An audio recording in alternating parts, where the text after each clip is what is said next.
क्या आप तैयार हैं ऐसी कहानियों के लिए जो आपकी रातों की नींद उड़ा देंगी? सिर्फ सबसे बहादुर लोग ही टून वीआईपी को सब्सक्राइब करते हैं। जुड़े हमारे साथ और जानें क्या आप इन डरावनी कहानियों का सामना कर सकते हैं या नहीं। चलिए शुरू करते हैं। राजस्थान के एक छोटे से गांव की कहानी शुरू होती है, जो साल 1995 में हुआ था।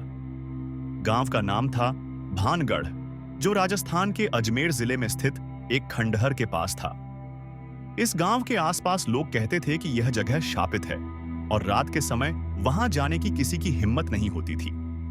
कहानी का मुख्य पात्र था अजय, एक युवा पत्रकार जो भानगढ़ के खंडहर में छिपे रहस्यों को उजागर करने के लिए आया था। अजय ने सुना था कि भानगढ़ में कुछ अजीब घटनाएं होती हैं और वह एक रिपोर्ट तैयार करने के लिए वहां आया था।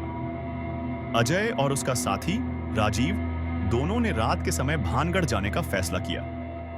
गांव में लोग उन्हें रोकते रहे, लेकिन अजय ने उनकी बातों को अनसुना कर दिया। रात के करीब 10 बजे वे दोनों खंडहर के पास पहुंचे।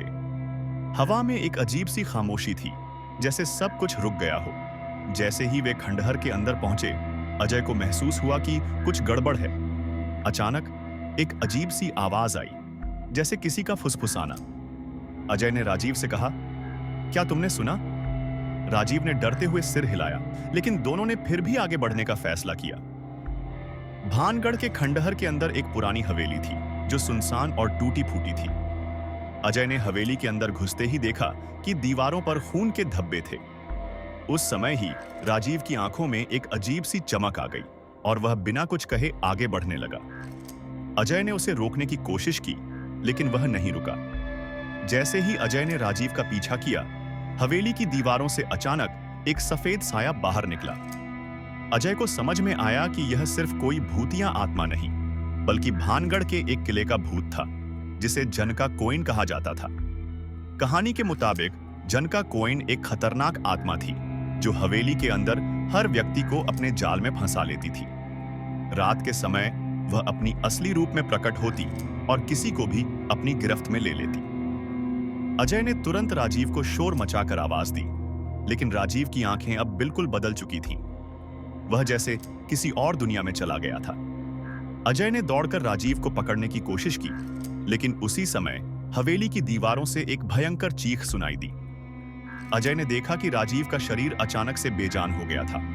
वह भय के साए में डूबा हुआ था और उसकी आंखों में डर के साथ साथ एक अनजानी चेतावनी भी थी। अब अजय अकेला था।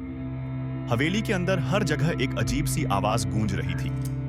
वह समझ गया था कि जनका कोइन सिर्फ एक कहानी नहीं, बल्कि एक शापित आत्मा है, जो हर उस व्यक्ति को मार डालती है जो भानगढ़ में रात गुजारने की जुर्रत करता है। अजय को भागने का एक ही रास्ता दिखा। वह किले की पुरानी सुरंग से बाहर जाने की कोशिश करता है, लेकिन जैसे ही वह सुरंग तक पहुंचता है, दरवाजा अचानक बंद हो जाता है। अब वह जनका कोइन के सामने था और वह जानता था कि उसके पास बचने का कोई रास्ता नहीं है। अजय की कहानी अब भी गांव वालों के बीच एक डरावनी अफवाह बन चुकी है। लोग कहते हैं कि जो भी उस रात किले के पास जाता है, वह कभी वापस नहीं आता। क्या अजय भी उस प्रेतात्मा का शिकार बन चुका था, या फिर वह अपनी जान बचाकर भाग गया? यह रहस्य अब तक अनसुलझा है। अजय की लापता होने की घटना के कुछ दिन बाद गांव में एक और युवक समीर, जो अजय का पुराना दोस्त था, भानगढ़ के रहस्यों की खोज में आया। समीर ने सुना था कि अजय के बाद भी कई लोग इस किले में आए थे, लेकिन कोई भी वापस नहीं लौटा। समीर को यकीन था कि अजय अभी भी जिंदा है और वह उसकी मदद करने के लिए यहां आया था। समीर ने भानगढ़ के किले तक पहुंचने के लिए वही रास्ता अपनाया जो अजय ने लिया था। वह रात के अंधेरे में अकेले वहां पहुंचा, लेकिन इस बार उसने एक अजीब महसूस किया। किले का वातावरण पहले से कहीं ज्यादा डरावना और भारी हो गया था। जब समीर किले के अंदर घुसा, तो उसने देखा कि दीवारों पर खून के धब्बे और अजीब किस्म की मूर्तियां बन चुकी थीं। तभी उसे एक आवाज सुनाई दी, तुम नहीं बच पाओगे। यह वही आवाज थी जो अजय ने सुनी थी।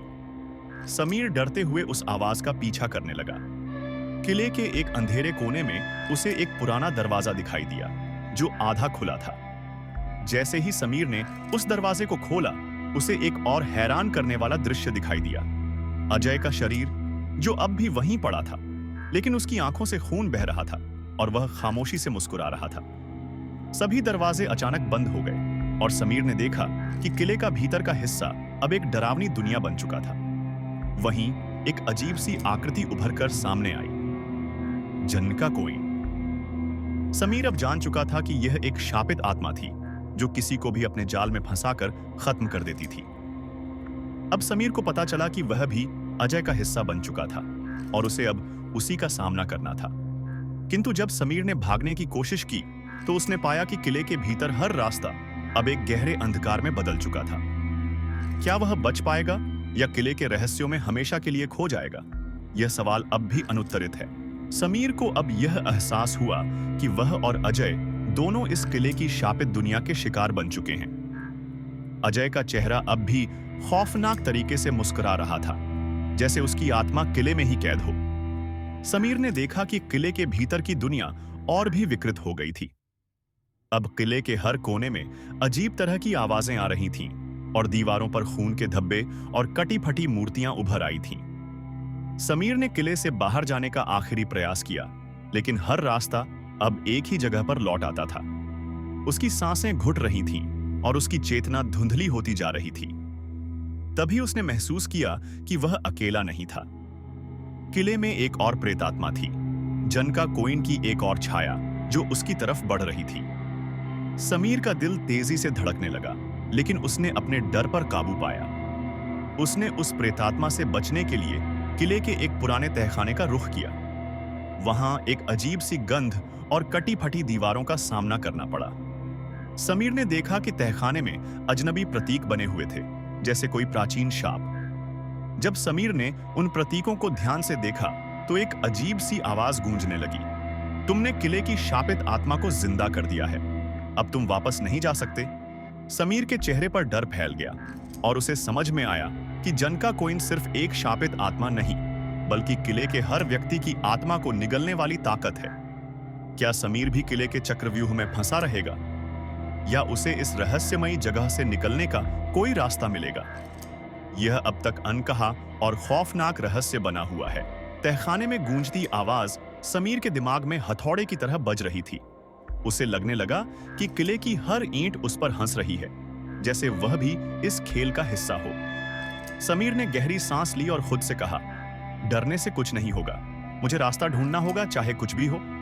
तहखाने की दीवारों पर बने प्रतीक धीरे धीरे चमकने लगे। समीर को लगा जैसे ये प्रतीक उसे कोई संदेश दे रहे हैं। उसने गौर किया कि इन प्रतीकों को जोड़ने पर एक नक्शा जैसा आकार बनता है। यह नक्शा किले के सबसे पुराने हिस्से की ओर इशारा कर रहा था, मृत आत्माओं की समाधि। समाधि की ओर समीर ने अपने डर पर काबू पाते हुए नक्शे का पीछा किया। रास्ते में वह बार-बार छायाओं और डरावनी आवाजों से घिरा, लेकिन हर बार उसने अपनी हिम्मत से उन्हें नजरअंदाज किया। जब वह समाधि के पास पहुंचा तो वहां का नजारा दिल दहलाने वाला था। चारों ओर काले धुएं के साए थे और बीच में एक विशाल काले पत्थर की वेदी थी जिस पर खून के धब्बे थे। समीर को एक पुरानी किताब याद आई जो उसने अजय के साथ किले में प्रवेश करने से पहले पढ़ी थी। उसमें लिखा था कि किले के शाप को तोड़ने के लिए वेदी पर बने मृत आत्मा चिन्ह पर किसी एक को अपनी कुर्बानी देनी होगी। समीर का दिल डूब गया। इसका मतलब था कि या तो वह अपनी जान देगा या किले के शाप में फंसकर मर जाएगा। समीर का अंतिम निर्णय। समीर ने अपने पास मौजूद हर चीज देखी। तभी उसे अजय की मुस्कुराती खौफनाक परछाई दिखी जो धीरे धीरे उसकी ओर बढ़ रही थी। अजय अब पूरी तरह से किले का गुलाम बन चुका था। समीर ने सोचा, अगर मैं इस शाप को नहीं तोड़ता तो अजय और मैं दोनों यहां फंस जाएंगे। हिम्मत जुटाकर समीर ने वेदी पर रखे खंजर को उठाया और खुद को घायल करने की तैयारी की। लेकिन जैसे ही उसने खंजर उठाया, वेदी पर एक तेज रोशनी फूट पड़ी।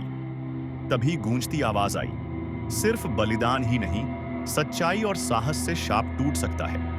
समीर को समझ में आया कि बलिदान से पहले उसे वेदी पर अपना सबसे बड़ा डर कबूल करना होगा। उसने कांपती आवाज में कहा, मैं डरता हूं अपनी असफलता से। मैं डरता हूं कि मैं कभी किसी को बचा नहीं पाया। यह कहते ही वेदी की रोशनी और तेज हो गई। प्रतीकों ने मिलकर एक दरवाजा खोल दिया जो किले से बाहर जाने का रास्ता था। समीर ने पीछे मुड़कर देखा तो अजय की आत्मा धीरे धीरे मुक्त हो रही थी। अंत समीर ने दरवाजे से बाहर कदम रखा और जैसे ही उसने किले को पीछे छोड़ा, वह गायब हो गया। बाहर का आसमान साफ था और सूरज की पहली किरण उसके चेहरे पर पड़ी। समीर ने महसूस किया कि किले का शाप खत्म हो चुका था।